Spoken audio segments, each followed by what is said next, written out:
Friends, welcome to Sai Kiruba's kitchen. இன்றைக்கி நம்ம ரொம்பவே குயிக்காக ஒரு காரக்குழம்பு ரெசிபி தான் பார்க்க போகிறோம். சின்ன வெங்காய காரக்குழம்பு பார்க்கவே அட்ராக்ஷனாக டேஸ்ட்டாக எப்படி பண்ணுறதுன்னு பார்ப்போம் வாங்க. இந்த காரக்குழம்பு பண்ணுறதுக்கு ஒரு சின்ன லெமன் அளவுக்கு புளி எடுத்து இதை ஊற வச்சு நல்லா திக்காக கரைச்சி எடுத்துக்கலாம். புளி ரொம்பவும் புதுசாக இருக்க மாதிரி எடுக்காதீங்க, ரொம்பவும் பழைய புளியும் வேண்டாம். ரெண்டும் கலந்து எடுத்தாலும் நல்லாவே இருக்கும். இந்த பாருங்கள், பார்க்கும்போதே உங்களுக்கு தெரியும் எந்தளவு திக்காக இருக்குன்னு. இதை அப்படியே வச்சுட்டு அடுப்பில் ஒரு பேனை சூடு பண்ணி அதில் 2 ஸ்பூன் எண்ணெய் விட்டு எண்ணெய் சூடான பிறகு நாட்டு பூண்டு ஒரு முழு பூண்டை உரிச்செடுத்து சேர்த்து கூடவே 15 சின்ன வெங்காயம் சேர்த்து இப்போ லேசாக கலந்து வதக்கி விட்டுருவோம். ரொம்ப குட்டி குட்டி வெங்காயம் இருந்தால் ஒரு கைப்பிடி எடுத்துக்கோங்க. கூடவே ஒரு கப்பு தக்காளி இந்த மாதிரி பெருசாக கட் பண்ணி சேர்த்து அதையும் லேசாக வதக்கி விட்டுக்கலாம். ஒரு கொத்து கருவேப்பிலையும் சேர்த்தாச்சு. இப்போ காரத்துக்கு 1 டேபிள் ஸ்பூன் குழம்பு மிளகாய்த்தூள், 1 டேபிள் ஸ்பூன் ரெடிமேட் சாம்பார் பொடி, 1/2 ஸ்பூன் மஞ்சள் தூள், உப்பு 1 ஸ்பூன் இப்போதைக்கு சேர்க்கலாம். இப்போ எல்லாத்தையும் கலந்து நல்லா வதக்கி விட்டுருவோம். இந்த குழம்புக்கு மொத்தமாகவே நம்ம சேர்க்குற காரம் இதுதான், வேறு எக்ஸ்ட்ரா சேர்க்கலை. உங்களுக்கு இன்னும் அதிகமான காரம் தேவைப்பட்டாக்கா நீங்கள் இங்கேயே 2 டேபிள் ஸ்பூன் கூட காரம் சேர்த்துக்கலாம். இப்போ நல்லா வதக்கியாச்சு. ஆறின பிறகு மிக்ஸி ஜாரில் சேர்த்து தண்ணி சேர்க்காமல் நல்லா நைஸாக ஒரு பேஸ்ட்டாக அரைச்சி எடுத்துக்கலாம். அரைச்சி எடுத்தாச்சு. இப்போ குழம்பு தாளித்து எடுத்துருவோம். ஒரு பாத்திரம் சூடு பண்ணி அதில் 1/4 கப்பு கடலை எண்ணெய் நான் சேர்க்குறேன். நீங்கள் நல்லெண்ணெய் சேர்க்குறதா இருந்தாலும் சேர்க்கலாம். நல்லெண்ணெய் இன்னும் சூப்பராக இருக்கும். இப்போ 1 ஸ்பூன் வடகம் சேர்த்தாச்சு. கொஞ்சமாக பெருங்காயத்தூள் தூவிட்டு குண்டு காஞ்ச மிளகாய் 5 சேர்த்து இப்போ எல்லாத்தையும் நல்லா பொரிய விட்டுருவோம்.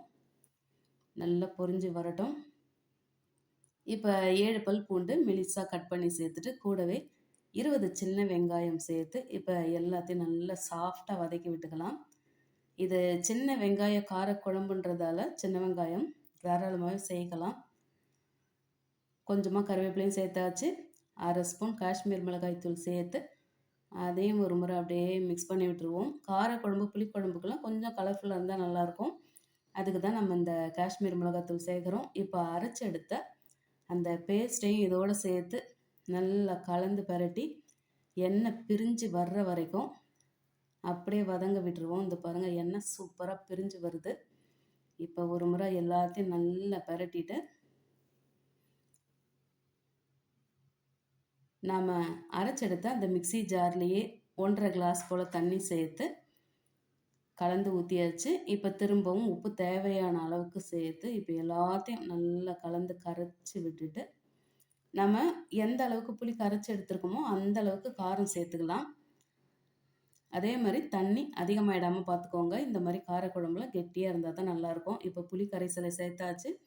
ஒரு முறை நல்லாவே கலந்தும் விட்டாச்சு. இப்போ இதை மூடி போட்டு அடுப்பை ஸ்லோவில் வச்சு ஒரு 4-5 நிமிஷத்துக்கு அப்படியே கொதிக்க விட்டுருவோம். நல்லா கொதித்து வரட்டும்.